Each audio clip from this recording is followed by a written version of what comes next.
যারা আন্দোলন করছে তাদের মধ্যে অনেকে দেখা যায় আসলে ছাত্রই না, পরীক্ষার্থী না। সচিবালয়ে ঢুকে গিয়ে পরীক্ষা স্থগিত করা, বিনা পরীক্ষায় পাশের ঘোষণা, তারা বিভিন্ন ইস্যুতে নিজেদের পরিচয় গোপন করে এখানে একটা ঘোলা পানিতে মাছ শিকারের ব্যবস্থা করতে চায়।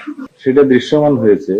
যারা আন্দোলন করছে তাদের মধ্যে অনেকে দেখা যায় আসলে ছাত্রই না, পরীক্ষার্থী না। এগুলো কিছু ডিসইনফরমেশন। প্রকৃত ঘটনা, তথ্য, ছবি, ভিডিও আপনাদের সামনে আছে। এগুলো বিভিন্ন সোশ্যাল মিডিয়াতে উত্তেজনা সৃষ্টি করার জন্য কেউ কেউ হয়তো ব্যবহার করছে। পিছনে যেই থাকুক, সামনে তো আমরা আছি।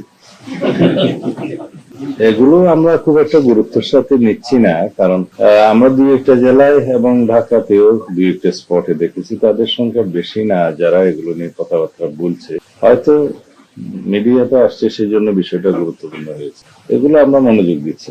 দুই একটা জায়গায় হয়েছে, কারণ এই ট্রেন্ডটা ইন্টারিম গভর্নমেন্টের সময় দেখা গিয়েছে যে সচিবালয়ে ঢুকে গিয়ে পরীক্ষা স্থগিত করা বা বিনা পরীক্ষায় পাশের ঘোষণা, এই সমস্ত একটা অপকালচার তখন দেখা গিয়েছে, যেগুলোকে তারা হয়তো নিয়ন্ত্রণ করতে পারেনি, যার কারণে তারা এখনো সেই টেন্ডেন্সিটা বহাল রেখেছে। তবে তাতে করে আমরা শিক্ষার মান ক্ষুণ্ণ হোক এরকম কোনো বিষয়ে আমরা অ্যালাউ করব না, কারণ আমরা নকল মুক্ত পরিবেশে পরীক্ষা নিতে চাই এবং বাংলাদেশের যে শিক্ষার মান সেটা অনেক নিচে নেমে গিয়েছিল, সেটাকে আমরা পুনরুদ্ধার করে জাতীয়ভাবে আমরা একটা শিক্ষিত শক্তিশালী জাতি গঠন করতে চাই। তো যারা তাদের দাবি সম্পর্কে শিক্ষামন্ত্রীকে জানিয়েছে, সরকারকে জানিয়েছে, এই বিষয়ে শিক্ষা মন্ত্রণালয় তাদের অবস্থান পরিষ্কার করেছে যে দুর্যোগপূর্ণ আবহাওয়ার কারণে কোনো শিক্ষার্থী যদি পরীক্ষায় অংশগ্রহণ না করে বা করতে ব্যর্থ হয় তাদেরকে